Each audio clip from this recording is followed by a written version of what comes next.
Em 10 de setembro de 2025, os corredores da Universidade do Vale de Utah estavam cheios de murmúrios, risadas e passos apressados. Estudantes e professores se dirigiam ao auditório principal para assistir a um dos debates mais aguardados do ano. Um encontro em que Charlie Kirk, líder jovem, conservador e figura polêmica, iria desafiar ideias, provocar reflexões e, como sempre, gerar controvérsias. Tudo sob o lema de "prove que estou errado". Esse modelo já era um clássico. Charlie se sentava em uma enorme tenda branca com o microfone na mão. Debatia com estudantes de esquerda, sempre ressaltando os valores do capitalismo e sua apatia pelas lutas das minorias ou pelos movimentos de dissidências sexuais. Os vídeos daqueles debates depois iam parar no YouTube, Instagram ou X, onde seus seguidores e detratores se encarregavam de replicá-los. Alguns como emblema de um pensamento que os representava, outros com duras críticas. Ninguém imaginava que aquela jornada, que prometia ser outro capítulo na história de um ativista influente que havia chegado a fazer boas amizades com o presidente Trump, terminaria em tragédia.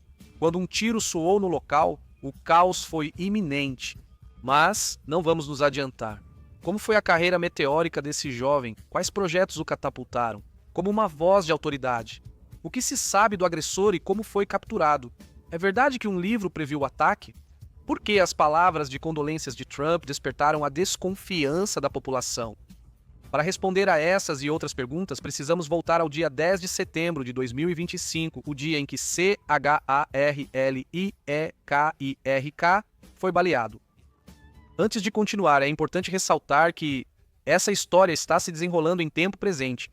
Portanto, pode acontecer que alguma informação apresentada neste relatório esteja incompleta ou seja imprecisa. Se o assunto interessar a vocês e quiserem que continuemos investigando sobre ele, podem comentar "atirador" nos comentários. E agora sim, vamos começar. Primeiros passos de um ativista. Charlie James Kirk nasceu em 14 de outubro de 1993, em Arlington Heights, Illinois, subúrbio de classe alta da região metropolitana de Chicago. Ele cresceu em Prospect Heights, bairro de ruas tranquilas, com casas de tijolos vermelhos, cercado por parques e boas escolas. Seus pais, com profissões voltadas para o serviço e a criatividade, marcaram profundamente sua infância. Segundo suas palavras, sua mãe, conselheira de saúde mental, lhe ensinou a observar a mente humana, a entender emoções e motivações. Seu pai, arquiteto, o introduziu ao mundo do planejamento, da estrutura e da ambição de deixar uma marca tangível no mundo. Desde pequeno, Charlie já se interessava por política e debates. Enquanto isso, outros garotos da sua idade brincavam com videogames ou esportes. Aprendendo a identificar o que considerava vieses ideológicos e a questionar as informações que lhe eram apresentadas. Essa curiosidade precoce o levou a escrever seus primeiros textos políticos, criticando como os livros didáticos tratavam certos temas. No ensino médio, Kirk também se destacou em atividades extracurriculares que fortaleceram sua disciplina e liderança. Ele se tornou Eagle Scout, alcançando o topo do programa Mais. Isso não só refletia sua capacidade de organização e perseverança, mas também lhe proporcionou uma rede de contatos e habilidades que mais tarde seriam aplicadas em seu ativismo político. Na adolescência, Charlie passou a se envolver mais em campanhas políticas locais e estaduais. Ele atuou na campanha de Mark Kirk, senador republicano de Illinois, em 2010, auxiliando na divulgação e logística. Foi nesses anos que sua vocação política começou a se solidificar. Ele entendeu que organização, estratégia e narrativa eram ferramentas fundamentais para influenciar a opinião pública. Ao mesmo tempo, sua personalidade se mostrava complexa e polarizadora. Charlie tinha uma segurança incomum para sua idade e um estilo confrontador que às vezes incomodava professores e colegas. Seus primeiros artigos e colunas, especialmente aqueles publicados em veículos como a Breitbart News, denunciando o que ele percebia como viés liberal nos livros didáticos, chamaram a atenção. Participação na Fox Business no último ano do ensino médio foi um momento decisivo, já que o projetou em um cenário mais amplo e o consolidou como um jovem ativista disposto a desafiar as ideias dominantes. Ninguém sabia disso completamente naquele momento, mas aqueles eram os primeiros passos de um jovem capaz de mobilizar uma geração inteira para a política conservadora. A Revolução Conservadora Juvenil. Aos 18 anos, enquanto outros jovens da sua idade ainda exploravam carreiras e atividades extracurriculares, Charlie tomou uma decisão que marcaria seu destino: fundar a Turning Point, Estados Unidos da América. Inspirado por sua experiência em campanhas políticas e pela sensação de que as vozes conservadoras jovens eram sistematicamente ignoradas em universidades de todos os Estados Unidos, Charlie decidiu criar uma organização capaz de mudar esse cenário. O começo foi modesto, mas estratégico. Desde a garagem dos pais dele em Prospect Heights, com o apoio da comunidade Lamar,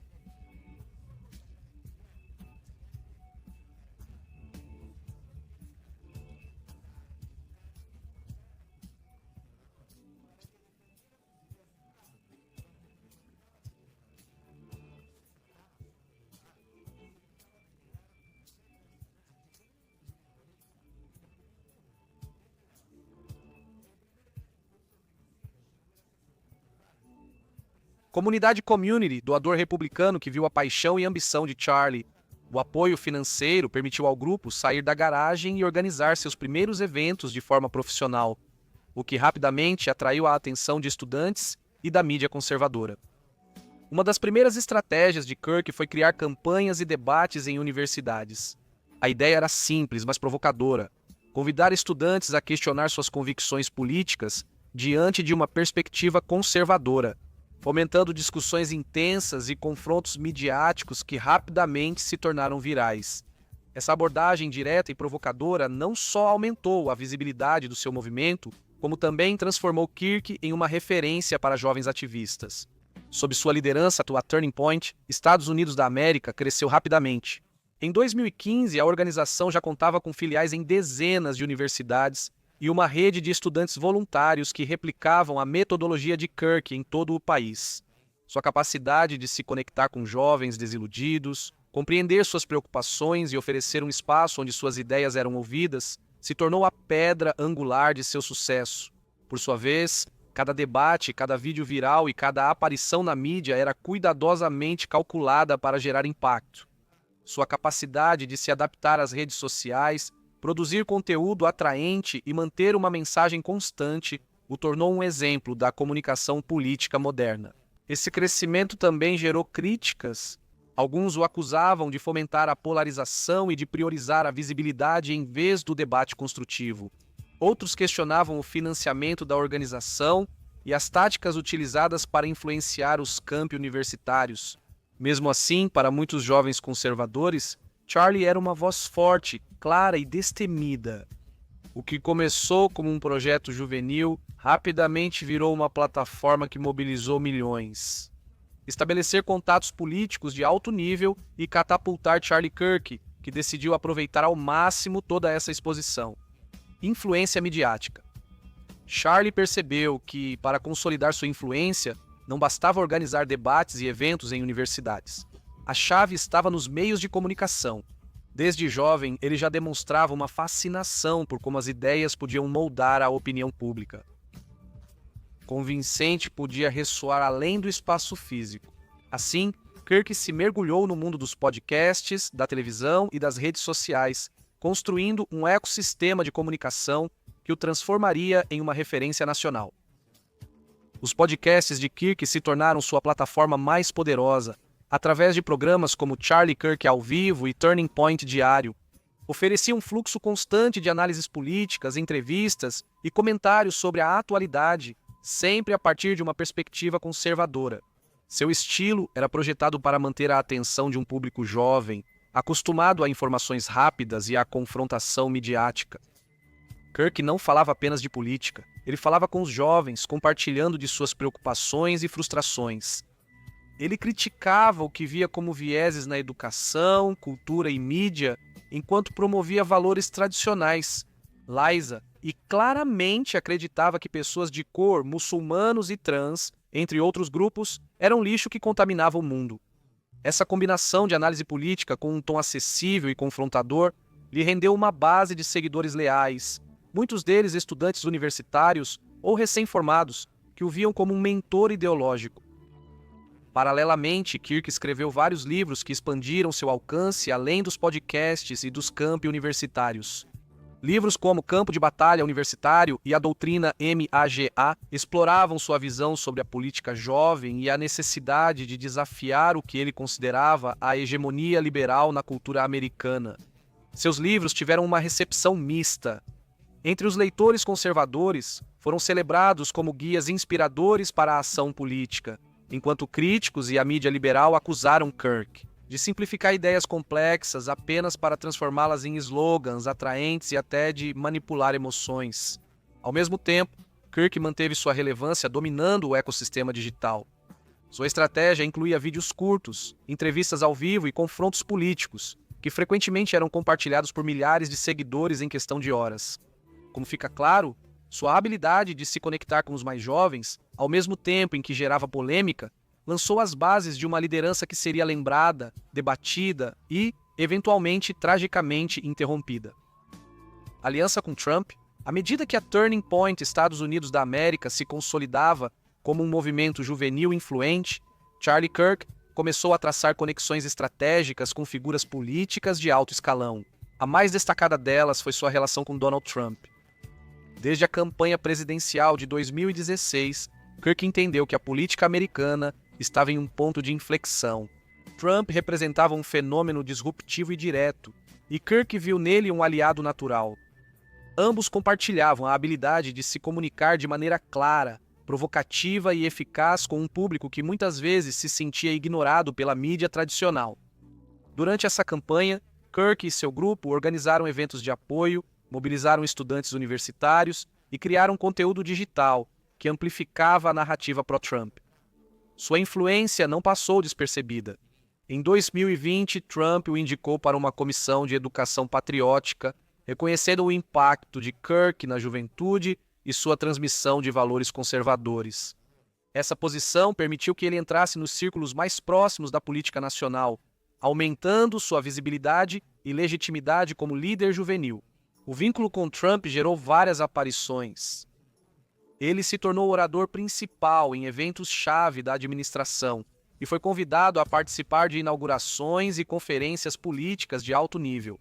Ele basicamente se tornou um recurso estratégico para mobilizar apoio em universidades e cidades onde a presença conservadora era limitada. Nesse período, Kirk enfrentou críticas crescentes de pensadores e grupos sociais que ainda o viam assim: um bom gerador de vídeos virais, mas uma pessoa nefasta. Nos últimos anos, as discussões políticas mudaram em diversas áreas e surgiram novos fenômenos que desafiam a lógica com a qual costumava-se entender a troca de ideias. Assim, para alguns, Kirk é um entusiasta e pioneiro que achou seu modo de se expressar em uma modernidade hostil e veloz. Outros o veem como alguém que, sem pensar nas consequências, só alimentou essa máquina. Sabendo que sua simples presença podia gerar tanto amor quanto ódio, Kirk foi advertido mais de uma vez que temia por sua integridade. Mesmo assim, nunca deixou de se apresentar ao vivo e, recentemente, aumentou suas visitas às universidades, com o plano de continuar apoiando as diversas campanhas de Trump. Foi assim que ele chegou a Utah em 10 de setembro de 2025. Ele apareceu no local com um sorriso e disposto a fazer o que era natural para ele: falar de política e convidar o público a provar que ele estava errado. Ele não sabia que seria a última vez que faria isso, e é assim que nossa história volta ao começo. Aquele dia que parecia ser só mais um na agenda de debates e conferências de Charlie Kirk acabou marcando os Estados Unidos. A Universidade do Vale de Utah, em Orem, se preparava para um dos eventos liderados pelo influenciador de 31 anos. No entanto, tudo acabaria em tragédia.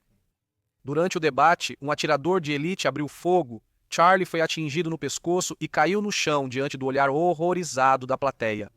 Os serviços de emergência chegaram rapidamente, o levaram para o hospital, mas as tentativas de salvá-lo foram infrutíferas. Sua morte foi confirmada logo após, causando vazio na comunidade conservadora e incredulidade no país. O ataque foi classificado pelas autoridades como um assassinato político, dada a natureza pública e midiática da vítima.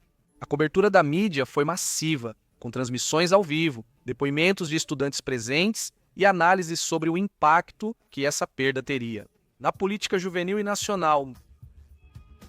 A notícia chocou líderes políticos, meios de comunicação e milhões de seguidores de Kirk. Desde jovens ativistas até figuras proeminentes do Partido Republicano, todos expressaram sua dor e consternação.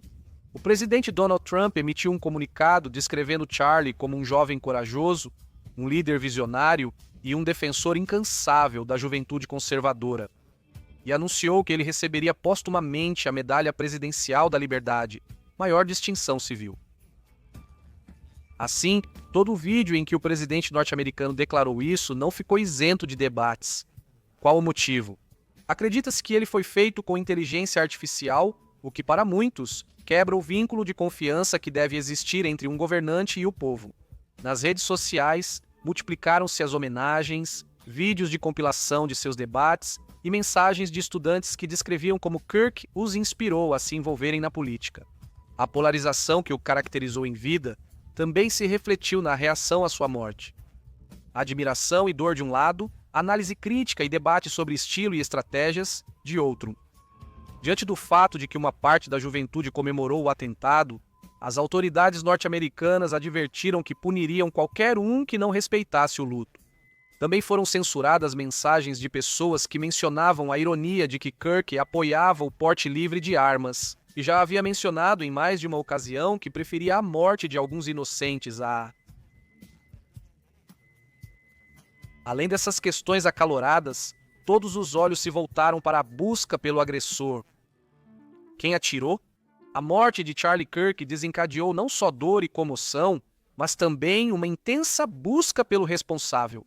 As autoridades se depararam com um cenário complexo. Um atirador de elite, que conseguiu fugir rapidamente do local do ataque. Desde os primeiros momentos, a polícia e o FBI estabeleceram que se tratava de um assassinato premeditado, com motivações que poderiam estar ligadas à política, à ideologia e à notoriedade pública da vítima. Em 12 de setembro de 2025, o assassinato. Apenas 2 dias após o atentado, o presidente Donald Trump anunciou que um suspeito havia sido preso, Tyler Robinson, um jovem de 22 anos residente de Utah. A notícia chocou novamente o país e a mídia começou a investigar sua vida e possíveis motivações. Robinson escapou da polícia por mais de 24 horas. Sua captura aconteceu graças à colaboração da família. Ele foi reconhecido por alguém próximo e, por fim, entregue pelo próprio pai. A investigação revelou que Robinson agiu com uma arma de longo alcance, um rifle Mauser 30-06 de ferrolho, e que os cartuchos recuperados apresentavam inscrições com mensagens relacionadas a temas como transgeneridade e antifascismo. Isso gerou especulações sobre sua motivação. No carregador do rifle, as autoridades acharam cartuchos não utilizados com mensagens como "Ei, fascista, pegue isso" e "Se você consegue ler isso, você é gay?" Haha.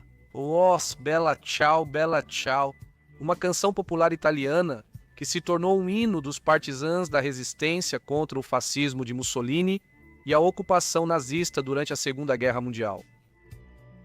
Os investigadores divulgaram imagens de uma pessoa de interesse semelhante a Robinson, usando roupas escuras e um emblema no peito.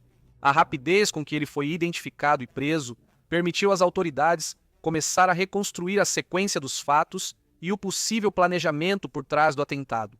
Apesar dessas evidências, muitos detalhes permaneceram obscuros.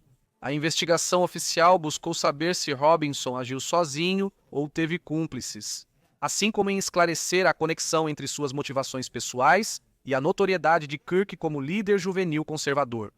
Desde o primeiro momento, surgiram teorias não confirmadas nas redes sociais e na mídia alternativa. Alguns apontavam possíveis vínculos com grupos radicais, outros sugeriam motivações ideológicas ou até mesmo conspirações mais amplas. Embora a polícia tenha mantido a posição de que Robinson agiu sozinho, a circulação de rumores sobre possíveis cúmplices, redes de apoio ou conspirações anteriores ao ataque aumentou a confusão. No momento em que este relatório foi escrito, soube-se que Robinson simpatizava há anos com Trump, mas depois suas ideias se tornaram mais radicais e extremistas. Outros apontam que ele continuava sendo republicano, que seu pai é mórmon e ex-policial, e que, na verdade, toda a sua formação foi conservadora. Enquanto se espera que novos dados apareçam, muitos outros internautas trouxeram, na verdade, informações bastante curiosas. Um dia antes do assassinato de Kirk, lançaram um livro sobre esse mesmo episódio. Sim, é isso mesmo que vocês ouviram, um livro profético. Uma notícia que ganhou força na internet foi o surgimento de um livro intitulado O Tiroteio de Charlie Kirk, um relato abrangente do ataque na Utah Valley University, as consequências e a resposta da América. A tradução seria O Tiroteio de Charlie Kirk, um relato completo do ataque à Universidade do Vale de Utah, as consequências e a resposta dos Estados Unidos. O inquietante foi que o livro, atribuído à autora Anastasia Jobekasy, apareceu no âmbito com uma data de publicação de 9 de setembro de 2025, na véspera do assassinato de Kirk. O rápido surgimento do livro e seu conteúdo detalhado sobre o ataque geraram suspeitas sobre uma possível profecia ou conhecimento prévio do evento. A Amazon rapidamente removeu o anúncio, explicando que se tratava de um erro técnico que exibiu uma data incorreta. No entanto, a controvérsia persistiu e alguns usuários apontaram que a autora tinha vínculos com uma empresa de inteligência artificial, o que adicionou uma camada extra de mistério à situação. O assunto continua sendo um enigma enquanto se aguardam novidades. É necessário ressaltar que o assassinato de Charlie Kirk não pode ser compreendido como um fato isolado. Sua morte se soma a uma série de episódios que mostram como a violência armada se entrelaçou com a vida política dos Estados Unidos. Um país onde as diferenças ideológicas, amplificadas pela polarização e pela exposição midiática, parecem cada vez mais propensas a serem resolvidas com troca de tiros. Nos últimos anos, os atentados contra figuras públicas se tornaram um eco constante de uma nação que vive em tensão. No início deste mesmo ano, 2 legisladores estaduais democratas em Minnesota foram baleados em suas próprias casas. Um deles não sobreviveu aos ferimentos. O episódio gerou debate sobre a segurança dos representantes públicos, mas logo foi ofuscado por novas tragédias. O ex-presidente Donald Trump também foi alvo da violência. Ele sobreviveu a 2 incêndios, um deles ocorrido em Butler, Pensilvânia. Deixou uma imagem gravada na memória coletiva. Trump com um arranhão de bala no rosto, cercado de caos e sangue. O ataque guarda uma semelhança inquietante com o atentado contra Charlie Kirk em Utah. A lista continua em 2022. O invasor armado com um martelo invadiu a casa de Nancy Pelosi, então presidente da Câmara dos Representantes, e atacou brutalmente seu marido. E alguns anos antes, em 2017, um homem abriu fogo contra congressistas republicanos enquanto praticavam beisebol na Virgínia, ferindo vários deles, e instalando a ideia de que nenhum espaço, por mais cotidiano que pareça, está livre do espectro da violência política. O assassinato de Kirk, então, não é apenas a história de um líder conservador abatido por um tiro no meio de um debate. É também um reflexo de uma fratura social mais ampla. Um país onde as diferenças ideológicas não são discutidas apenas nas urnas e na mídia, mas com alarmante frequência são resolvidas com armas nas mãos. A influência de Charlie Kirk não terminou com sua morte. Turning Point. Estados Unidos da América seguirá mobilizando milhões de jovens e fortalecendo a estrutura criada por Kirk desde seus primeiros dias na garagem dos pais. Seu foco no ativismo juvenil, na confrontação midiática e na criação de redes de estudantes se tornou um modelo replicável e duradouro. Além disso, sua vida e seu trágico fim inspiraram reflexões sobre a vulnerabilidade das figuras públicas em um clima político polarizado. O poder dos jovens líderes e a maneira como a política moderna se entrelaça com a mídia, as redes sociais e o ativismo direto. Charlie virou símbolo para muitos. Para alguns, de liderança jovem e coragem diante da adversidade, e de como uma voz pode transformar a percepção política de toda uma geração. Para esse grupo, Kirk caminha hoje para se tornar mártir. Para alguns, sua carreira e fim simbolizam que não se deve esperar, que os discursos violentos não gerem ações igualmente violentas. Aqueles que defendem isso acreditam que é necessário e urgente reavaliar a forma como se discute a política, já que, enquanto se incentivar a ofensa, estaremos condenados. Para dizer de outra forma, quantas mortes mais serão necessárias para que o mundo enfrente de maneira real e profunda o estreito vínculo entre política, discursos de ódio e violência armada?